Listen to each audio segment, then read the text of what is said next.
Creo que es muy importante decir que en verdad estamos ante un cambio histórico en la política de Estados Unidos.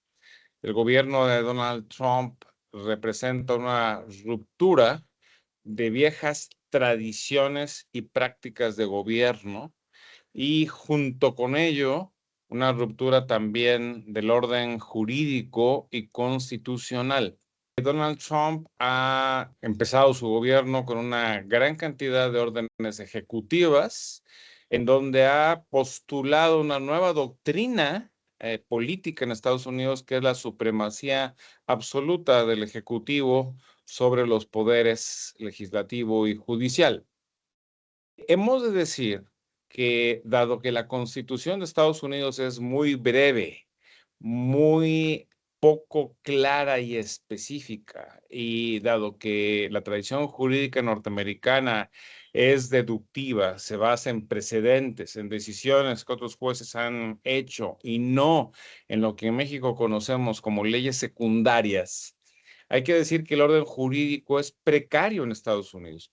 Hemos tenido la imagen de que ese es un país lleno de Estado de Derecho y de leyes que se cumplen, pero la verdad es que contra todo lo que pensábamos, el orden jurídico de Estados Unidos es sumamente precario, se presta a interpretación y a manipulación, y la llegada de Donald Trump demuestra hasta qué punto lo que creíamos sólido se desvanece en el aire.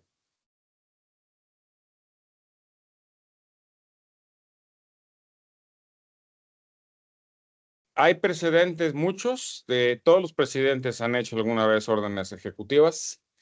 El que más llevó a cabo ese tipo de prácticas fue el presidente Roosevelt en los años 30, justamente como una serie de medidas de emergencia para salir de la gran crisis económica del 29 primero, y luego para responder a los retos de la Segunda Guerra Mundial. Otros presidentes no han hecho uso masivo de órdenes ejecutivas, excepto en situaciones de emergencia. Por ejemplo, enviar a la Guardia Nacional a los estados del sur en la época en que se negaban los gobernadores sureños a integrar a la población negra a las escuelas, a los servicios, a los autobuses de transporte público. Pero Donald Trump ha roto por completo con esa costumbre de la excepción al convertirlo en regla. En los primeros 100 días he elaborado 120 órdenes ejecutivas, que ya es más que todo el resto de órdenes ejecutivas hechas en la historia política de Estados Unidos, lo cual quiere decir que es una nueva forma de gobierno.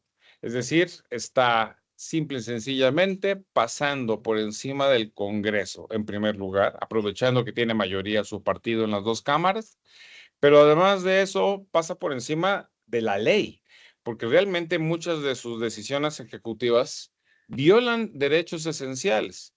Por ejemplo, la orden ejecutiva que le niega la nacionalidad a los niños nacidos en Estados Unidos, a menos que cumplan con una serie de requisitos que no están en ninguna ley. Está convirtiéndose en un legislador de facto.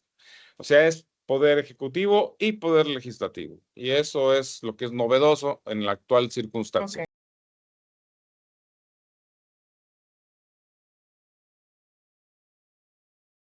Es muy parecido y diríamos un proceso similar porque involucra dos tipos de prácticas políticas. La primera es el ejercicio del populismo. El hombre representa al pueblo, encarna en su persona la voluntad popular y desde su punto de vista eso legitima que él tome las decisiones que tome y que además sean legítimas. O sea, son legítimas de origen porque el presidente encarna al pueblo.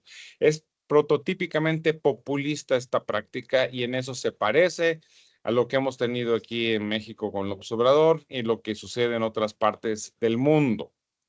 Hay además otra circunstancia que sí tiene que ver con la crisis de la democracia, que es precisamente la exposición pública de la debilidad de las salvaguardas de la democracia, es decir, de cómo aquellos poderes que supuestamente deben controlar a la presidencia de la República, o sea, el poder ejecutivo, En realidad, no logran funcionar como tales si no hay ciertas condiciones específicas. Particularmente en Estados Unidos, el hecho de que el presidente tenga totalmente controlado a su partido, el Partido Republicano, hace que dentro de ese partido nadie quiera oponerse a las decisiones de Donald Trump. Algo muy parecido a lo que en México hemos tenido con Morena y López Obrador. Que decía el presidente, se hacía, punto.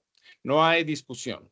Bueno, pues entonces en Estados Unidos esto sucede. Históricamente esto no ha sido así. En la tradición norteamericana, la presidencia ha tenido que negociar siempre con senadores y diputados. Los senadores especialmente han sido muy poderosos y cualquier decisión importante del presidente tenía que ser negociada no solo con los senadores y diputados de la oposición, sino de su propio partido, que eran capaces de poner límites.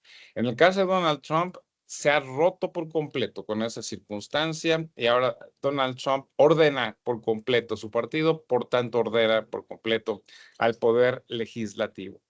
Y esto marca una crisis de la democracia porque uno de los factores, un contrapoder al poder ejecutivo, se ha perdido a raíz de esta subordinación política vergonzosa de los senadores y diputados. Y finalmente, para cerrar este argumento, el poder judicial en Estados Unidos, que en teoría es muy fuerte, Donald Trump lo está sobrepasando por presiones políticas, amenazas y además por simplemente ignorando las decisiones de los jueces. Por ejemplo, es ya una decisión no solo de un juez federal, sino de la Suprema Corte, que devuelva desde El Salvador a Estados Unidos a una persona que fue injustamente enviada a ese país. Y a pesar de que es una decisión de la Suprema Corte, no la respeta. No está trayendo de regreso al personaje. O sea, abiertamente Donald Trump está colocándose fuera de la ley. Y el problema ahí es que vemos que el Poder Judicial carece de las condiciones para imponer decisiones basadas en la ley. Entonces estamos ante una circunstancia nueva. Se está creando en Estados Unidos una especie de dictadura presidencial que nos demuestra que lo que pensábamos que era muy sólido, el poder de la ley, pues no lo es tanto como ahora estamos observando. De hecho, aquí al presidente López Obrador, el Poder Judicial Federal trató de detenerlo varias veces y en efecto lo detuvo hasta que a causa de estos impedimentos, el presidente López Obrador decidió hacer una reforma judicial para anular por completo la autonomía de este poder. En el caso de El Salvador, el presidente Bukele controla el Parlamento y nombró a un nuevo poder judicial sin elecciones, sino directamente desde la presidencia. Tenemos el caso de Víctor Orbán en Hungría, también aprovechando una supermayoría parlamentaria, ha reformado por completo a la Suprema Corte de Justicia de su país.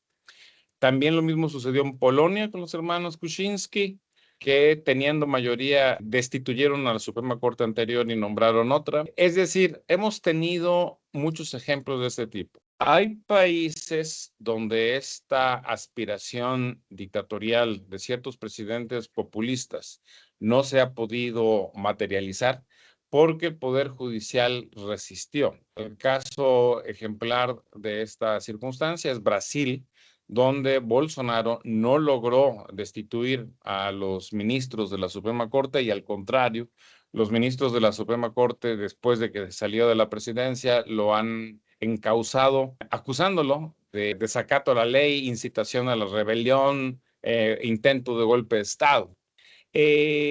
También podemos decir que hubo resistencia de la Corte de una manera distinta y polémica en el caso de Bolivia ante el intento de Evo Morales de volverse a reelegir a pesar de que la ley explícitamente lo prohibía. Pero en el caso de Estados Unidos, hasta este momento, todavía no observamos que los jueces y sobre todo la Suprema Corte hayan logrado poner freno a las pretensiones dictatoriales de Trump. Esperemos que sí, porque el sistema jurídico norteamericano es lento, pero hasta el momento no se observa una resistencia legal suficiente, por más de que ya hay miles y miles de juicios en marcha, cuya pretensión es ponerle un alto a Donald Trump.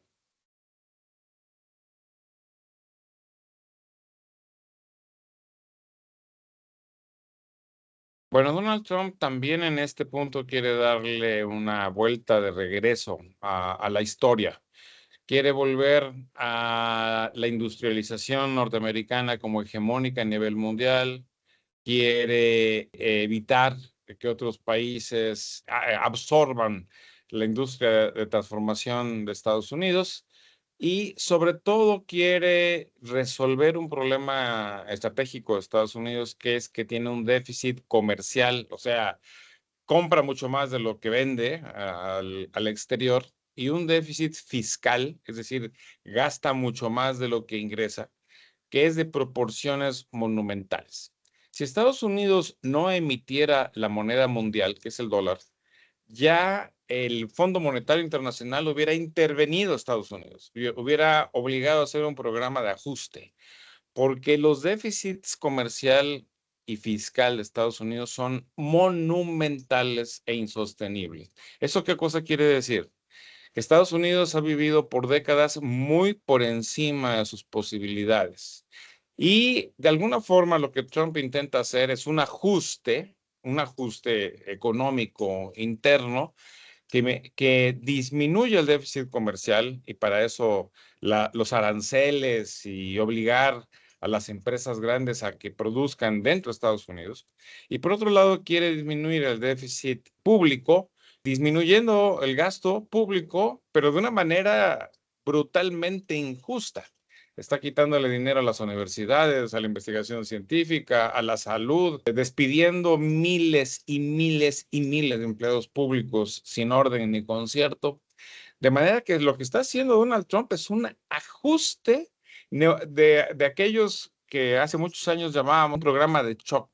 Está haciendo un choque, y este choque sin duda alguna va a tener consecuencias muy dramáticas al interior de Estados Unidos. Ya los está teniendo. Los aranceles implican que las mercancías de consumo cotidiano suban de precio en Estados Unidos, está subiendo la inflación. Eso significa también que hay un problema también de desempleo, porque las inversiones se han detenido. En vez de que se vayan a Estados Unidos, en realidad se ha detenido toda la inversión dentro de Estados Unidos, pero también fuera, mientras no queden claras las reglas y hasta dónde llega la capacidad de Trump de imponer este ajuste, este choque, ¿no?, súbito. ¿Significa esto una crisis del orden neoliberal? Sí, porque el orden neoliberal se basaba en la idea del libre comercio y que cada país se especializara en lo que mejor pudiera producir. Y de hecho ya el orden mundial en ese sentido ya es dificilísimo de cambiar. Es una ilusión pensar que la industria volverá a Estados Unidos, y es una ilusión que este orden global pueda ser modificado. Ya está muy estructurado. Y sobre todo está muy claro que China en particular se volvió una potencia tecnológica y económica de un poder enorme, a la cual no se le puede borrar del mapa por decreto, ¿no? Como Trump quisiera hacer. Entonces, si hay un orden que quiere ser cambiado, quiere regresarse un poco en la historia al desarrollo nacional. Está haciendo un programa de sustitución de importaciones, como se hizo en México en los años 50, 60, pero resulta que eso es inviable en nuestro tiempo.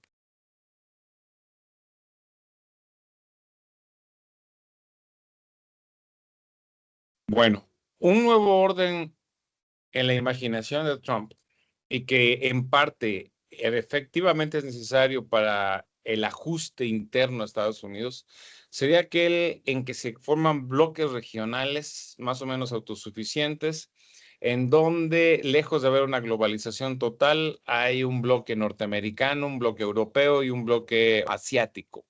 El asiático controlado por China junto con Corea y Japón, el norteamericano, Estados Unidos, Canadá, México y América Latina, hasta cierto punto, y Europa occidental y oriental más o menos integradas. Eso sería la idea de volver a un orden anterior con regiones económicas más o menos autosuficiente, vamos a decirlo así.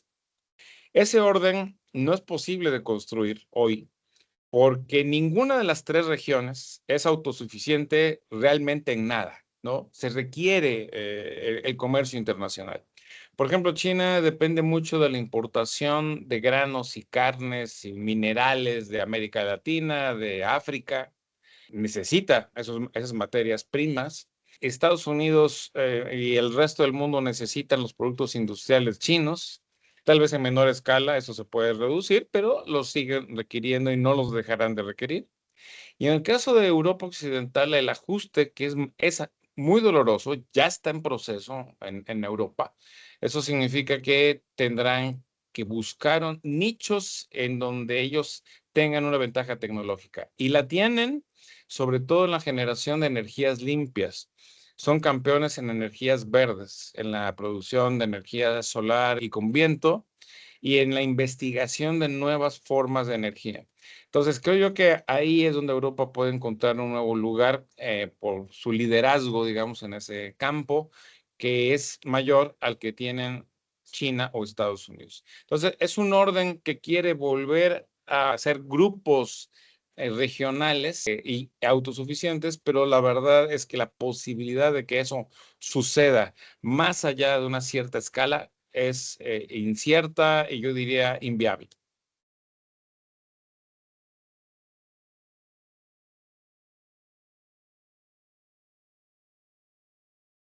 Bueno, hay de hecho una confrontación geoestratégica. Podemos no llamarle guerra, no es una guerra convencional, no es posible que haya una guerra convencional en nuestro tiempo, pero una guerra convencional mundial, quiero decir. Esto ya no está a la orden del día, no es posible. Hay guerras convencionales regionales y localizadas, pero no una guerra generalizada. De manera que lo que tenemos es una guerra económica, diría yo, no una guerra librada en vías militares.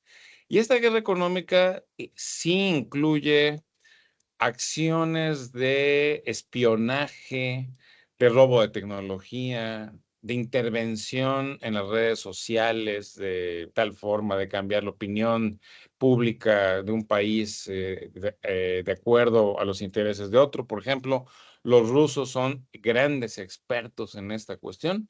Los rusos se invierten muchísimo en intervenir en las redes sociales y en los medios en general, en Europa Occidental sobre todo, pero también lo han intentado en otras partes. Los chinos tienen también un control total dentro de su país de lo que se publica en las redes y la información a la que uno puede acceder.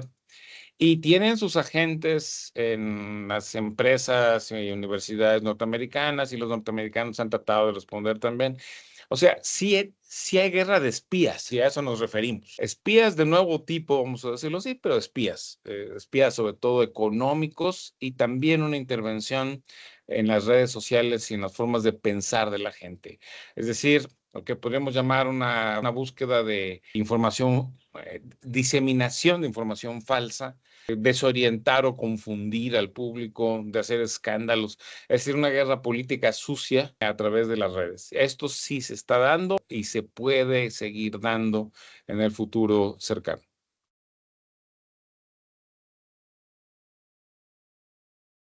Bien, México tiene varios problemas en esta reordenación mundial. El primero de los problemas que tenemos como país es que estamos totalmente integrados a Estados Unidos y es un país que quiere disminuir su déficit comercial con nosotros. Imagínense ustedes que Estados Unidos tiene el más grande déficit comercial con nosotros, más que con China y más que con Canadá. O sea, parece increíble, ¿no? Que nosotros siendo un país relativamente poco poderoso económicamente, nosotros seamos los principales exportadores de cosas a Estados Unidos. Entonces, el objetivo principal de Donald Trump es que nosotros les vendamos menos. Gravísimo, porque la economía mexicana hoy día depende por completo de la exportación de mercancías a Estados Unidos. 80% de nuestras exportaciones van a Estados Unidos. y son exportaciones industriales, sobre todo de la industria automotriz, partes automotrices sobre todo, y de manera que para nosotros es un golpe demoledor el que quiera disminuirse la cantidad de exportaciones. Pero por otro lado, además, estamos en un problema que no solo es económico, sino también político. El hecho de que seamos un país fronterizo hace que México también exporte mano de obra a Estados Unidos. Exportamos de manera ilegal mano de obra desde hace muchas décadas. Una exportación que no se contabiliza en las cuentas internacionales, pero que es esencial para la economía de Estados Unidos y para la nuestra. Por ejemplo, ayer se anunció que Donald Trump piensa imponerle un impuesto de 5% al envío de remesas de Estados Unidos hacia acá. Bueno, eso es un golpe tremendo. 5% de impuestos pueden ser 5,000 millones de dólares menos de ingresos a México, tan solo por los impuestos. Y un ingreso para las arcas norteamericanas. O sea, nuestra dependencia tan total económica de Estados Unidos nos convierte en la principal víctima de este reordenamiento. Y por otra parte, también nosotros hacemos exportaciones ilegales de otro tipo, sobre todo de drogas. Y por supuesto, esto también es un motivo de conflicto del gobierno de Estados Unidos con nosotros y un motivo de intervención. Ahora, también hay muchas divisas de por medio en este mercado ilegal, muchísimas divisas. Mucho del dinero que entra como remesas en realidad tiene una manera de disfrazar el dinero que se produce la venta de drogas en Estados Unidos. De manera que México va a sufrir consecuencias severas o severísimas en los próximos años a raíz de este ajuste. México puede diversificar sus exportaciones, puede proponerse cambiar. Sí, pero eso toma muchísimo tiempo. Tampoco tenemos un mercado interno que pueda absorber lo que producimos, porque la verdad es que las exportaciones industriales mexicanas están dirigidas a la economía de Estados Unidos. No es algo que podamos consumir internamente, ¿no? Por ejemplo, piezas de motores de avión, muchos electrónicos y sobre todo muchas piezas automotrices. Aquí se fabrican motores, sistemas eléctricos, suspensiones que por supuesto que no se pueden vender aquí nomás así, son partes de un automóvil que termina de producirse en Estados Unidos. De manera que el ajuste, si es que se produce realmente, nos va a golpear de una manera muy severa y también inevitablemente.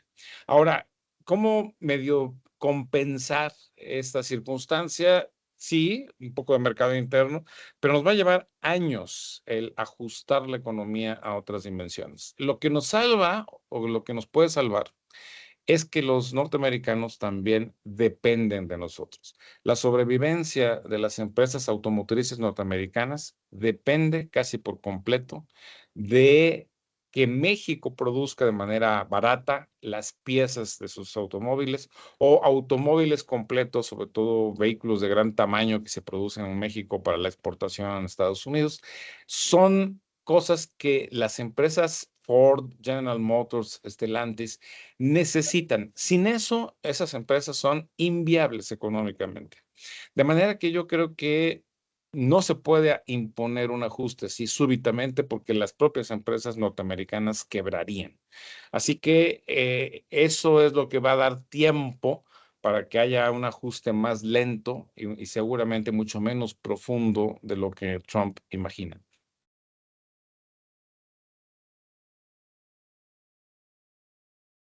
Deseablemente deberíamos tener un modelo más equilibrado, tanto en términos de mercados de exportación como en términos de desarrollo y crecimiento de un mercado interno. Pero quisiera llamar su atención sobre el hecho de que esto es muy complicado de lograr. No es sencillo, es, insisto, un cambio de orientación de una economía que durante los últimos 30 años se ha especializado en la exportación de productos industriales a Estados Unidos. Es decir, modificar este modelo para nosotros es tan difícil como para los norteamericanos modificar el suyo.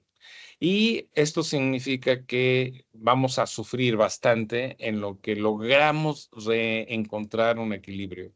De cualquier forma, creo que México ha tenido un desarrollo muy desigual. Tenemos una economía integrada a Estados Unidos que no tiene nada que ver con la economía que atiende el mercado interno.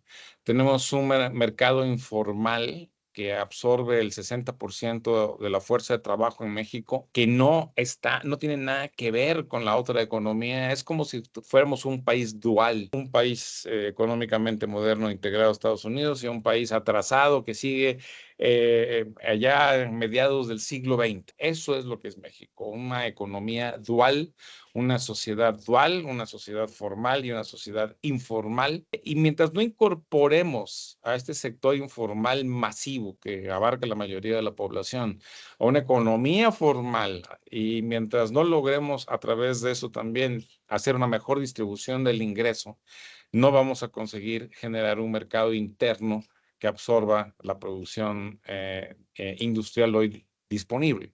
Así que la transformación nuestra es también una tarea pendiente.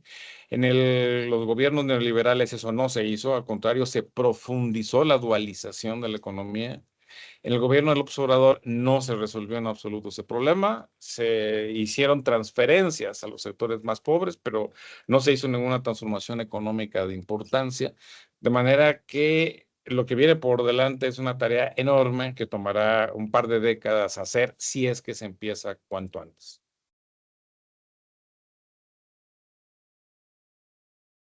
Yo creo que el gran problema de la integración que tuvimos a través del Tratado de Libre Comercio desde 1994 fue que, a diferencia de la Comunidad Europea, por comparar, que también inició sus procesos de integración casi al mismo tiempo, nosotros no incluimos ningún capítulo social, ninguna idea de igualación de las condiciones de vida de la población. En Europa Occidental hubo fondos especiales para mejorar las carreteras, las escuelas, los hospitales, a un nivel mínimo europeo, digamos, para ayudar a los países más atrasados, a Grecia, Portugal, a España, a alcanzar los estándares mínimos de vida que tenían los países más desarrollados, Francia, Alemania, Inglaterra. Creo yo que ese modelo fue muy exitoso, particularmente en España, que logró convertirse en un país desarrollado en 30 años. O sea, si los 30 años que nosotros llevamos en el Tratado de Libre Comercio los hubiéramos hecho mejor, y sobre todo si los Estados Unidos hubieran tenido la conciencia de que les convenía a ellos también que este país tuviera un desarrollo más integral, es muy probable que nuestra condición ahora no fuera tan precaria. Pero la verdad es que no se tocó en absoluto el tema social. No hubo ninguna idea de desarrollo económico interno, de manera que uno de los pecados más imperdonables de la tecnocracia neoliberal que gobernó a México desde los 90 hasta hace muy poco tiempo fue su incapacidad para desarrollar un modelo que trasladara parte del éxito económico exportador hacia adentro de la economía mexicana. Y esta absoluta ignorancia nos ha conducido a la situación de dependencia total de México de Estados Unidos y a la penosa situación de tener que vernos hoy en la urgente necesidad de revisar todo lo que hemos hecho e intentar algún cambio en condiciones muy complicadas. Quisiera llamar la atención a nuestros escuchas de que vivimos tiempos históricos muy complicados a escala global y a escala nacional. A los jóvenes de hoy les toca vivir una experiencia complicada de un gran ajuste que va a tener un costo social importante y un costo económico también. Creo yo que debemos ser conscientes de que ahora más que nunca la acción civil, la acción pública de los jóvenes, sobre todo, es importantísimo para hacer que el país se desarrolle con mayor justicia social y para evitar que el escaso capital público se gaste de manera improductiva, como sucedió en el sexenio anterior. El gasto de 1 billón de pesos al año en pérdidas de Pemex y Comisión Federal de Electricidad, 1 billón de pesos perdidos en obras públicas inútiles como el Tren Maya. O sea, ya no se puede tolerar que tengamos un Estado ineficiente, absolutamente incapaz de escuchar ninguna voz crítica ni de rendir cuentas. Eso no se puede. Este país se va a hundir si no somos capaces de exigir como ciudadanos que se gobierne de una manera más coherente y razonable, y donde en efecto sí se ponga primero a los pobres, no de discurso, sino de facto.